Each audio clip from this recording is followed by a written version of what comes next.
Hey, boys and girls, this book is called South America.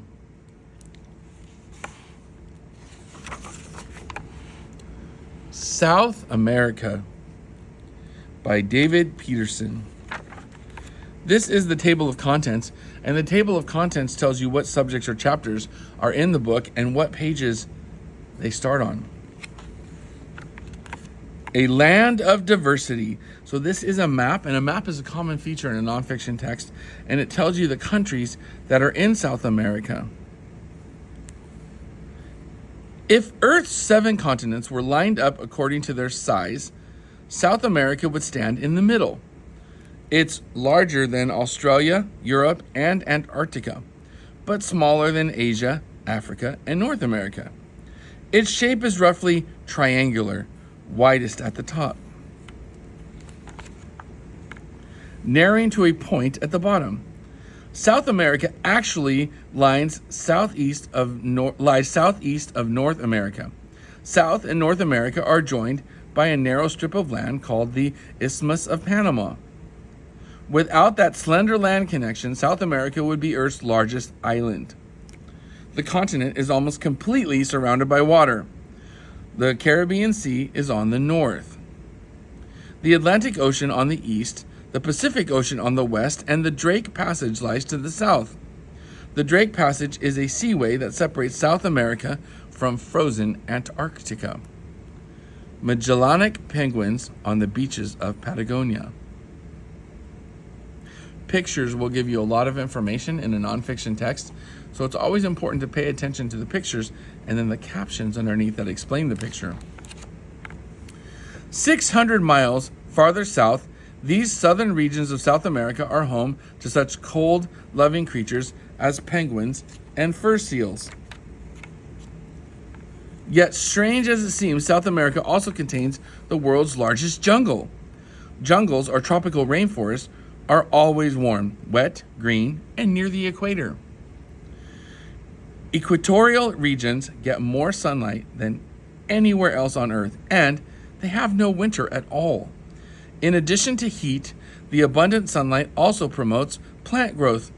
If you add rain, which is plentiful, near the equator, you have, and this is a picture with a caption, it says, rainforests are always warm and wet.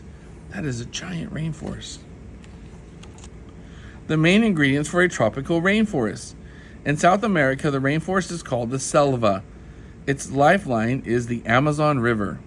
So this is the Amazon River. The Amazon River is often called the Mar Dulce, meaning freshwater sea. The Mar Dulce. Do you know about the equator? Imagine Earth as a basketball.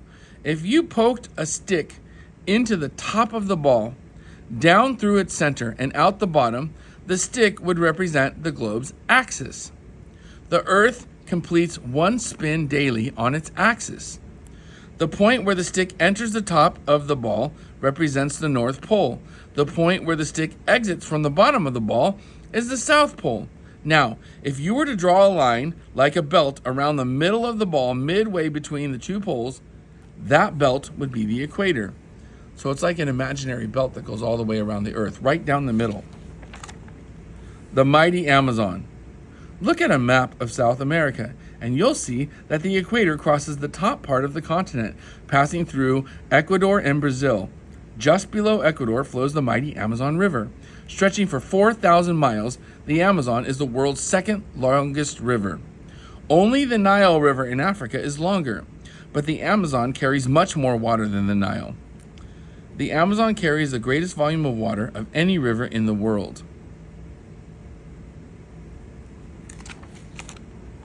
More than 200 kinds of fish live in the Amazon, including such interesting species as air-breathing lungfish, electric eels, and piranhas. The perch-sized piranha has wickedly sharp teeth. It sometimes swims in schools and eagerly attacks large animals. Many kinds of monkeys swing through the treetops of the selva. They're noisy neighbors in the forest canopy. He looks like he has a mustache.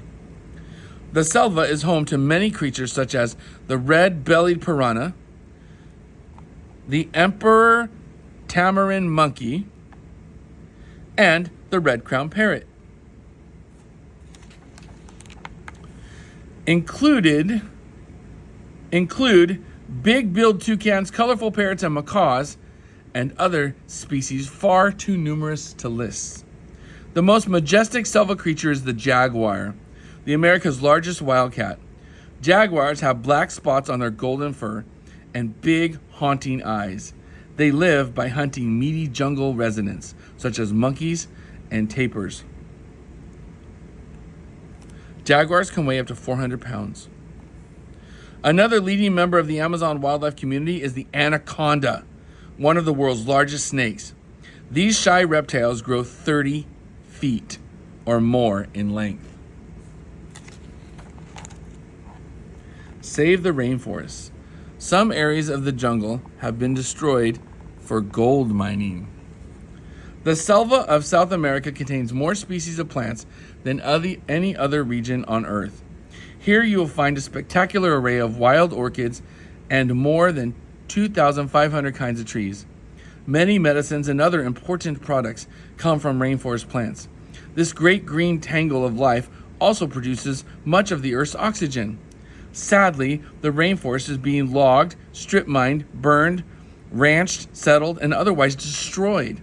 And with the loss of the rainforest, Earth loses countless plants and animal species forever. The awesome Andes. West of the selva rise the awesome Andes, the world's longest mountain range. The Andes stretch 4,500 miles along South America's Pacific coast. The Andes are the second highest mountains in the world. Only the Himalaya in Asia are higher. And this is a view of the Andes Mountains in Chile and Mount Aconcagua. Many snow-capped Andean peaks rise more than 20,000 feet above sea level. The tallest of all is Mount Aconcagua in Argentina.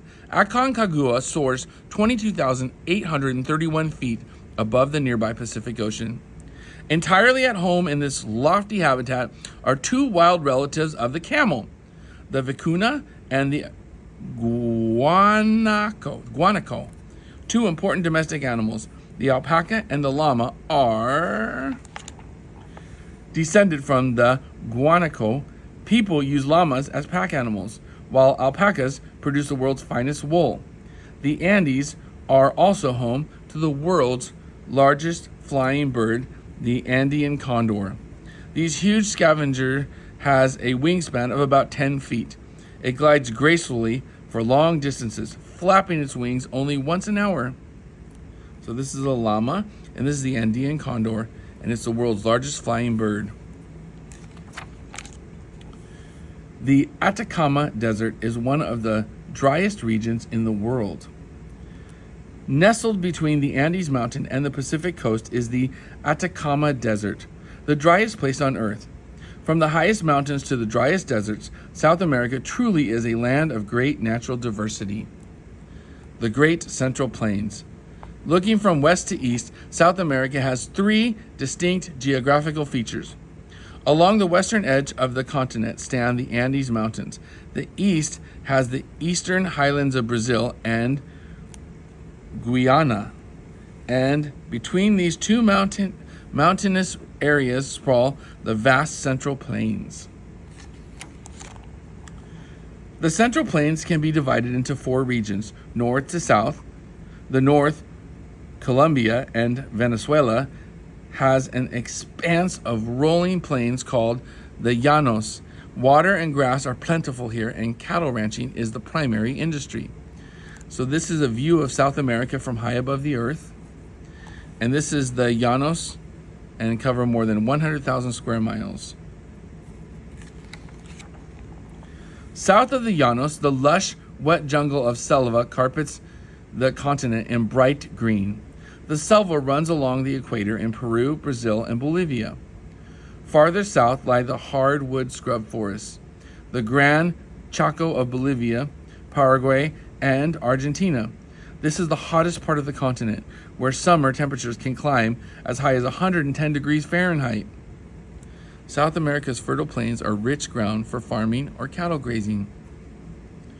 The southernmost region of the Central Plains are the vast grasslands of the Argentine Pampa, which rich fertile soil from farming and plenty of grass for sheep and cattle grazing. Patagonia comes from the Spanish word Patagonias, meaning big feet. South of the Central Plains and far from the warming equator lies the cool, dry Patagonian Plateau. The flightless ostrich, like ray, is found here. It is the largest bird in the Americas. Of South America's many offshore islands, the most interesting are the Galapagos Islands. Here, 600 miles off the Pacific coast of Ecuador, live many unusual species in life. You may know about the giant Galapagos turtle, which weighs more than 500 pounds and can live for 100 years. The giant Galapagos turtle is one of the world's oldest living creatures. Watery wonders. South America's largest lake is Maracaibo in Venezuela, covering 5,217 square miles.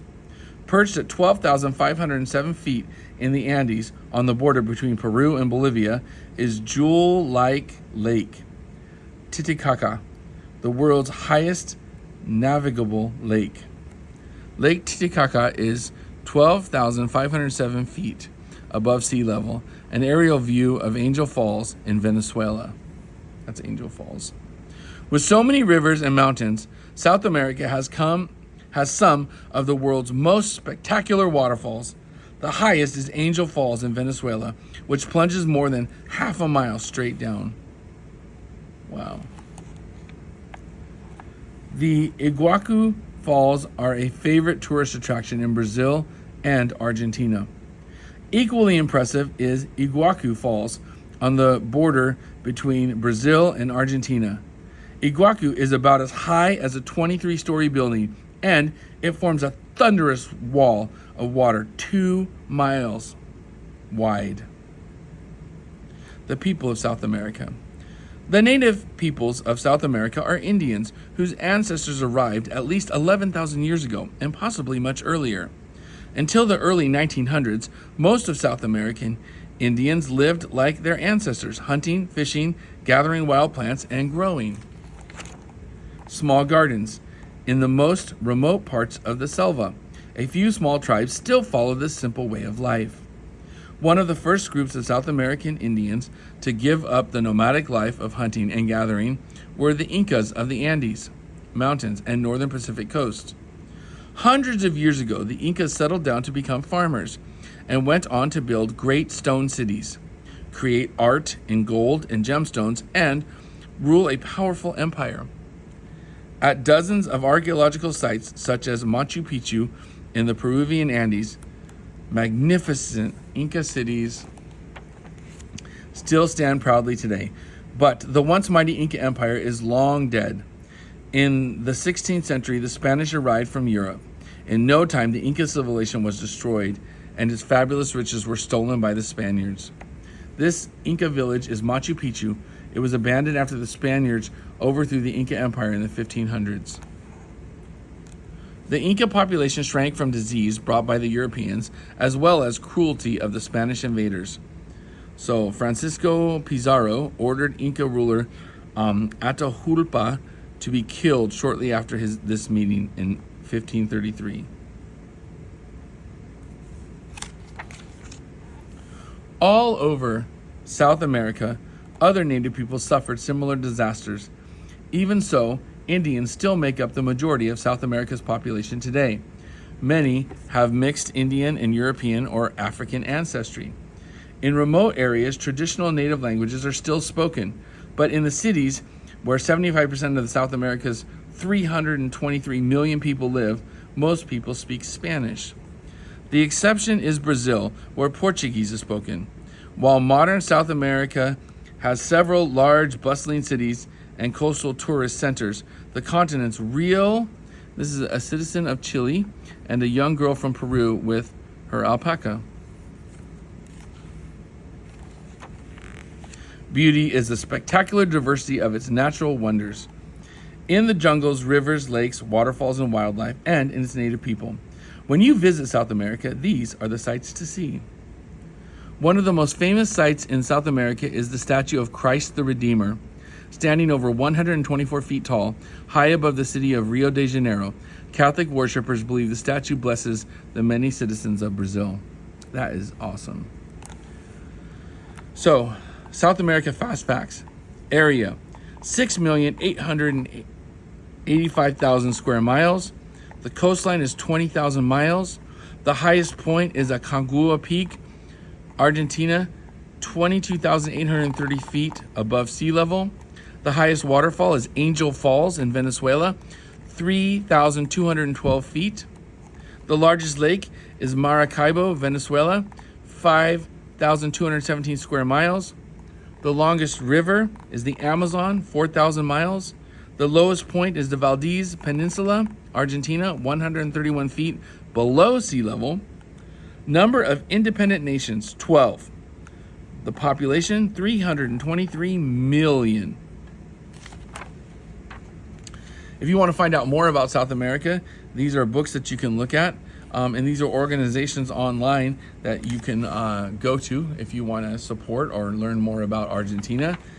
These are important words that were listed in the book. This is the glossary, and it tells you the definitions of those words. And this is the index. And the index tells you important words that are in the book and what pages they were mentioned on. This book is called South America. I hope you loved it.